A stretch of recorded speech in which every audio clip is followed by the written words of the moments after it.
Bonjour, je suis Léonelle Redzekra, fondatrice de la société Léo, qui signifie aujourd'hui en mahorais. Mon activité consiste à la vente de tissus fabriqués par des femmes artisanes africaines sur la base de procédés ancestraux et traditionnels. Mon objectif est de pouvoir faire le pont entre Mayotte et l'Afrique. Je suis impliquée dans le monde associatif, donc j'ai beaucoup de motivation pour l'intérêt général. Cette activité, je l'avais en tête depuis plusieurs mois, voire des années, mais j'attendais aussi une opportunité. Sachant que pour mon activité, la principale problématique est l'acheminement du tissu. Et lorsque mon père s'est installé au Mali, j'ai eu une vraie opportunité d'avoir les portes ouvertes sur l'Afrique, sur le produit en question. Il faut savoir qu'en tant qu'entrepreneur, la première règle, c'est de la discipline, de l'organisation, de la planification.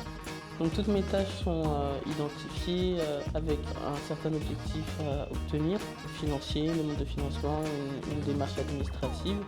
Ce projet permet de faire ce que j'aime, avoir le cœur à l'ouvrage, ça me permet de m'épanouir, mais aussi fédérer autour des valeurs que je prône.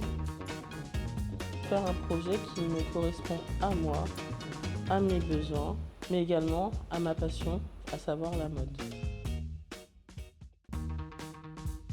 À Mayotte, il y a très peu de choix sur l'achat de textiles.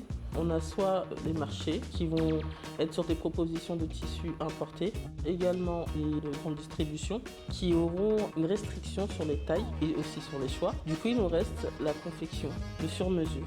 Et ici, c'est énormément utilisé. Du coup, je me suis dit qu'il y a un marché à prendre. J'ai de la concurrence, il y a plusieurs entreprises qui valorisent comme moi l'artisanat. Donc ma distinction, elle se fait plutôt dans le format de l'échange avec les clients, dans la proximité. Également dans ma stratégie où je propose une vingtaine de tissus par coloris. Concernant mes offres, j'en ai deux, donc ceux du Mali et ceux du Burkina Faso. Et mon objectif est que chaque année, je puisse intégrer un pays en complément. Pour 2026, je souhaiterais intégrer le Ghana. Je travaille énormément sur la communication à travers les réseaux sociaux. Pour l'instant, mon activité a bien débuté. La mise en œuvre aussi des partenariats avec les femmes artisanes me permettent de valoriser les tissus, de toucher le cœur de ma cible de clientèle. Mon objectif sur le long terme serait de continuer à importer des tissus, mais également proposer de la fabrication ici, localement.